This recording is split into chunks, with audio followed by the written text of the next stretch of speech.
Hello, good afternoon. Happy Cinco de Mayo. Hola to all the Mexicanos out there. I was about to write a blog post, which I haven't done in ages on my Medium page, but then I was like, wait, it's the 5th of May. It's Cinco de Drinko. I might have to buy some cerveza later on. Well, coronas, right? And some lime and some tacos. Taco Wednesday for Cinco de Drinko. Is it Wednesday? I don't know. So I figured I was scrolling from my old stories. I only got 14, I think maybe 12, 13 or something. So, but one I wrote in January was should you quattro Cinco? So I figured I might as well revisit it because it's been a few months. And what with Pulse Chain coming out, is doing quattro Cinco now a good move? Well, could well be, right? So this could be an apt read along with Balaji. So without further ado, let's get it loaded up. Yes, I think you can see it. Let's have a perusal. So yeah, January 10. It's only 2 minutes. We got a picture of Drake here. Should do quattro Cinco. Why did I have Drake as my title pick? Let's find out. Yeah. Oh man, I should have. It's no music on this, no sound. If Drake was a Hexagon, he might respond like, "That's a hell yeah, fucking right." I love this song. It's the best song ever. Lil Wayne, yeah, what a party. I think it's their bar mitzvah. Yeah, Drake is half Jewish, if you didn't know. Yeah, hell yeah, fucking right, all right. So let's see. Drake is currently worth $180 million, probably more now, probably 200 at least, right? I have no doubt he will join the Trez Commerce Club, billionaire, before the decade is out, for sure. Especially Kim Kardashian is single, right? Imagine if those two hook up. Instant billionaire club. Hey, you heard it here first. Weirder things have happened, right? Typo. He's got the cars, jet and mansion. What on earth do you spend the money on after that? His cup already brims and flows, yet he hungers for more. He hustles hard, and he demands his money works just as hard as he does. In the Hex ecosystem, you also have an exclusive club, but the membership cost is way lower. No need to be a billionaire to gain entry. A few thousand Hex, state 5 days. That's all. In Hex, staking longer not only greatly rewards you, literally tens and tens of multiples, but you become a model participant in this cooperative savings network. Do many people realize what Hex is? It's a co-op. It's cooperative savings network. It's a ecosystem of like-minded people. If you want to trade, you want to pump and dump, this is not the token for you. It's long-term, baby. Your actions do affect others. There you go, right there. Coming into this ecosystem and staking in the first place should be applauded and rewarded. Yes, it should. But to quattro Cinco displays many attributes to the community: good judgment, integrity, dependability, initiative, and endurance. Who wouldn't want to call someone like that a friend and peer? So stake one T-share for 5 quattro Cinco, and see what a transformative effect it will have on your mindset. It's true. It really does. Puts you at ease as well. I've never done a 5 and thought, damn it. It's always like, thanks, Balaji. You did well. Yeah. Never had a bad one. and the enthusiasm that it will generate in yourself to grab the glory of life. Self-help is the best help. Peace, Balaji. It's a very quick article, 2 minutes, but I mean, that's pretty good for my second outing, right? So that's my first article. Staking role. Yeah. Yeah, should I read another one? What else I got? Boom, boom, boom, boom, boom.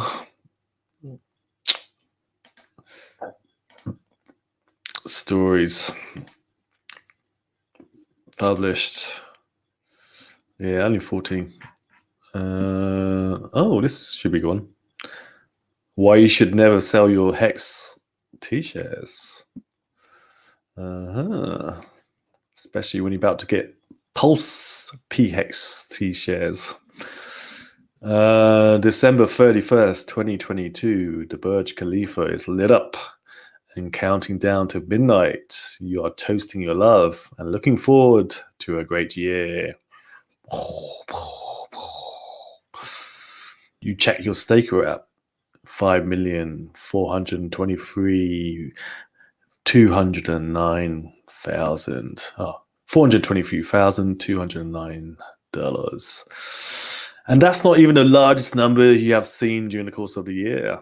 Yeah, I'm kind of getting there. I did 2 polls on Twitter. The first was hypothetical. You were 80 years old. And I asked, at what age would you pay yourself $1 million? The leading answer was 28 to 40 bracket. The other poll was, at what price of Hex would make you a millionaire? As the polls ran, I thought about these questions as I did my daily walks. Yes, I did one today. 7 kilometers. Didn't take long, about just over an hour. Hour and a bit, including the hills and walks through woods. Amongst my many other musings. Oh yes, good thoughts come when you walk. And realized the first poll was a trick question. Oh, Balaji. Evil Balaji. Coffee. Not my attention at all. Was it? Because the actual answer is, you should never pay yourself $1 million. Even more so now in a low interest financial environment. A low interest, hyper money printing financial environment. Yeah. At this point, you might be thinking, Balaji, get your head checked. But if you polled a few millionaires, how much cash they kept in their wallet, I would wager the average answer would be around $500 to $1,000. Any more is a personal security risk. Extend it to their checking and savings account, I would guess $25,000 to $50,000. Not much.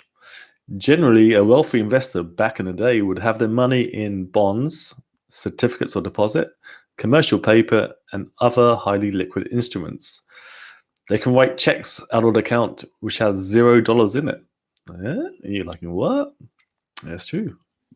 So their checking account, which they keep no dollars in, is linked to like their CDs and other accounts, right? Savings accounts, basically. And the bank does the accounting by selling off those assets to cover the check. So they do little swap Peru deposit, check comes out of the checking account, and there you have it. So your high interest savings account is now into your basic bank account, and then your check clears from there. They also have credit cards with high limits for lavish shopping sprees and trips to Dubai. We are now moving into a DeFi world. Oh yes, we are definitely in a DeFi world. The rules of finance and money are changing rapidly every single day. Yeah. When you become a millionaire through Hex, take what you need, treat you and your loved ones, but don't sell your T-shares down to a small amount. Maybe profit taking into ETH and DAI would be the way to go. To be honest, I don't really know at this point. Yeah, being a liquidity provider could well provide another pathway. So this is all changing now because of Pulse, right? Of course, holding liquid Hex and a rolling monthly stake could be another option and deserves a deeper discussion. Yeah, Yeah. Well, you can't do rolling monthly states because of Ethereum high gas. So that's also not an option, but maybe it will be when Pulse Chain is live. And the testnet is live, right? I hope this may trigger you guys to seek out advice of someone wealthy you may know, or actually consult with a real financial advisor, even a banker, so that you can hold on to your newfound status when it comes and keep growing your money with the flexibility and peace of mind of having access to your wealth when you need it. Peace and prosperity, Balaji. Yeah, I think this is about the time Wales came on the scene, Wales only, maybe a week or two after. So, like, when he came on the scene and he was talking about never selling your stuff, your assets and stocks and bonds, and this was like, oh yeah, exactly. Because I've never been in that position, right? I've always, worked, regular jobs, and always kind of like drained my accounts, as soon as the paycheck kind of clears, and then, kind of till the next paycheck, it's just like, kind of not scrimping, but not really spending, right? Because your last paycheck's already spent. So yeah, rich people problems. Yeah, different. Should I do anything else? Well, so these are quick and easy to read. Is Hex a crypto cult? Yeah, some people say, is it still considered a cult? A delusional cult member? Yes, it clearly is a cult. The word cult is tossed around quite frequently on social media. It's an alienating word. Nobody admits to being part of a cult. The word is often put on a religion, organization, or group of followers that one finds offensive or creepy. Or sometimes the label is used with the aim to smear and throw shade at something. It's basically impossible to establish a difference between a real cult that causes harm to people. That's the kicker there, right there. And a respectable religion or organization. At the center of the cult is usually a charismatic leader. Remind you of anyone who the group of people show excessive devotion to. Sometimes that leader morphs into an object or belief system. Yeah, maybe when that leader dies, they will erect statues of Richard Hart. But the key thing is the unquestioning faith by the followers. Do you see why cults and religions can be interchangeable? Yeah, very true. That's kind of how religions form. After the guru passes, the teacher, whatever, and then people are left with this hole in their lives and in their hearts, right? And then they get clubbed together and like make statues and build temples to this old dude that's died. There is valid reason for concern, because if the leader supports and preaches a particular doctrine, belief system, or ideology that members stick to, members are usually so committed to this belief system that they can be easily persuaded to commit unethical, if not illegal, acts that have been deemed justifiable by their leader. Excuse me. Acts that may cause harm to people outside of the group. Charlie Manson, Chucky boy. Charles Manson was probably the most famous example in modern times, who provided the backdrop story in the film Once Upon a Time in Hollywood. His ideology led to a group of teenage girls committing a series of murders, including the killing of the actress Sharon Tate. Amazing this really happened, right? Once Upon a Time in Hollywood. Yeah. I forget the name of the character. I love Leo's the meme that the Bitcoin dude did. I'm gonna have to watch that again. It's so good. So the price is going up and people are just calling it, whatever, stupid names. But cultist behavior is not always so dark. Remember the heady days of Apple under Steve Jobs, who was admired and hated in equal measure. He was known for creating a hypnotic reality distortion field whilst delivering keynote speeches. And his followers or early adopters would queue up for hours, if not overnight, to get the latest release from their hero stroke leader. Cultish behavior. Look at these fellas. This is like mid 0006, right? 7? Yeah, man, they literally slept overnight. I think this is this San Francisco Union Square? Or this has gotta be in New York. Looks like New York. Yeah. Boy, oh boy. Were they right? Well, yeah, I guess. We all use Apple phones, most of us. I don't. But I got a Xiaomi. It's bloody brilliant. And I got this Xiaomi watch. It's bloody beautiful. The best rubber strap I've ever had on my arm.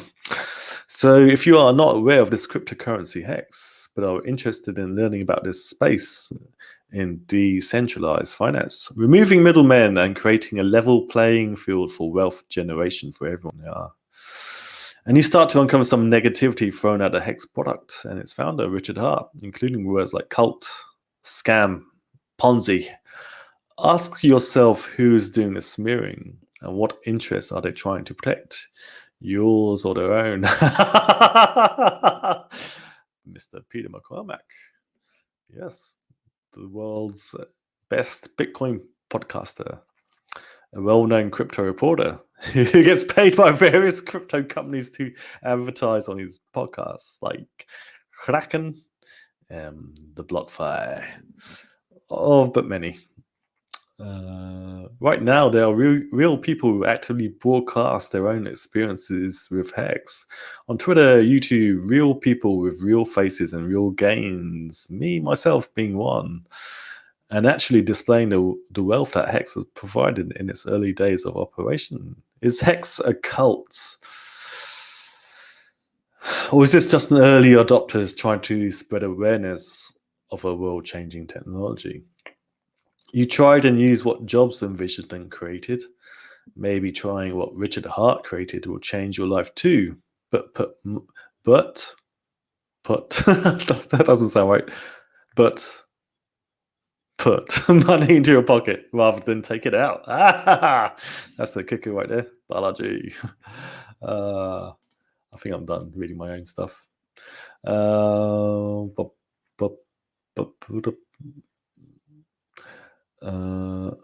Here's another one. It's kind of linking.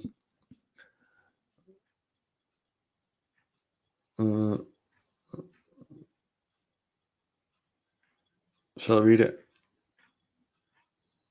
Yeah, sure.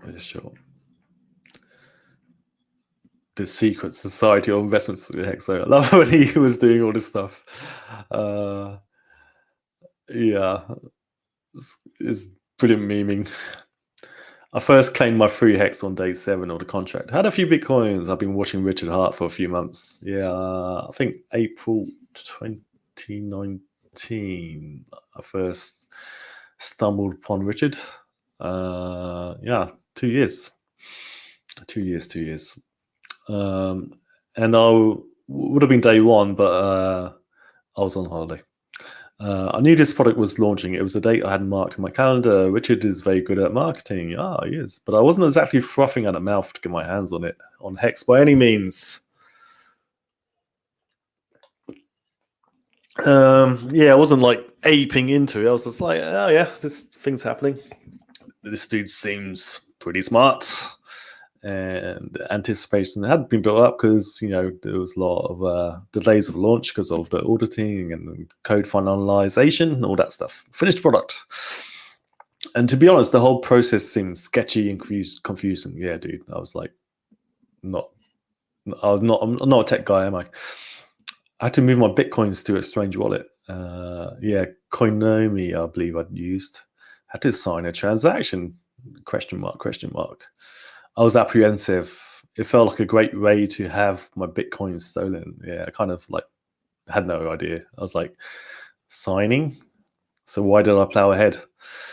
I had my Bitcoin stored in a safe space earning a little yield. Why move them? Yeah, they were on Celsius. Yeah. Why did I risk all my BTC to someone I was only exposed to a few months prior? This being the BTC that had the majority of my wealth stored in at the time. If I lost them, I would be financially crippled. Oh yeah, I would be screwed. Good question. Was it my due diligence of reading the code, combing through the audits with a fine pick? I did open them up. Did have a look at them. And the code, yeah, it's all gobbledygook to me. So, nope, none of those prudent things. I'm computer illiterate, barely language literate. Yeah, stumble over my words. Code is gobbledygook to me. Nope, all boiled down to character judgment. Me on this dude I knew through the internet. I like it's a sharp suit. I like this suit, and yeah. But some people would just see that and be like, "Whoa, there's too much visual going on here." Like candelabra, the throne, the crystals, right? I think some people got threw off by the appearances. For me, it was like, yeah, I like this dude. He got some, cojones, But it was like still kind of shiny suit. That's like kind of like an 80s sales guy, like a car salesman. But the more I got to watch Richard, the more I was like, yeah, this is him, isn't it? It's what I do. They like to be flashy. Bold, risky move. Visually, Richard presents you many red flags. And he goes, he assaults your eyeballs, so you have no choice but to draw conclusions. This is what he draws you in with his provocative presentation of himself, right? Look at that fist of dollars, right? Is it power to the money or money to the power? Something power squared. I forget the motto. You sort your eyeballs, so you have no choice but to draw conclusions on the guy. Yeah, this is like you can't just walk away seeing Richard and think nothing. He's going to force you to, make a decision on him, right? He polarizes people. That's the word I was looking for, right from the get-go. I'm sure 90% of this is intentional. Oh, yeah. But he's definitely not the guy you would hand over your life savings to, right? Well, basically, I did just that over the course of 2020. First a little, then a lot. It was certainly not through external validation by the characters in the crypto industry, that's for sure, who either throw hate at Richard and his financial product to this day. This was when? January? Yeah. I think the hate's come down because there's so much action elsewhere in the market. So I think that's why, part of it. And also because of the number of days Hex has been up and running. It's like, what are you going to do? There's people like buying Lambos, right? So that's why some people doing that is great. I'm not doing that. There's no good roads to drive on around where I live anyway. So it's ridiculous. You need like a SUV. I'm sure 90% of this is intentional. But he's definitely not the guy you would have. Okay, yeah. It was certainly not through external validation.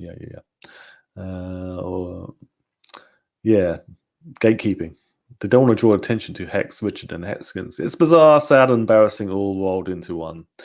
It blows my mind that the ethos of cryptocurrency and the cypherpunk movement was to remove middlemen and to separate money from a government that forces the currency on you at birth. To what it has morphed into now. A bit of a shit show. Yeah, it's even more of a shit show now, relatively and figuratively. And the reason why I don't listen to any popular crypto personality, I still keep an eye out to what Vitalik Buterin is tweeting about. Not really. Not anymore. Yeah, the guy's weird. But he's ingenious. But I don't need to know everything that's going on in his brain. He screwed us. He screwed the Hetzkins. What did Richard say? You 12x the price of staking and unstaking, essentially. 12 times. Dude. Yeah. Because Vitalik is Joe Lubin's bitch. Yeah, he is. He's a paid scientist for Joe. Or some other good projects like MetaMask. But apart from that, I have them all on mute. I've been muted by Reggie Milderton. Yeah. Well, it was a good run on Twitter. It's unfortunate the guys who are developing. Actually, I'm better off. I'm on the Twitch through the music with Cryptomatic. I've still got this active, and I'm killing on TradingView.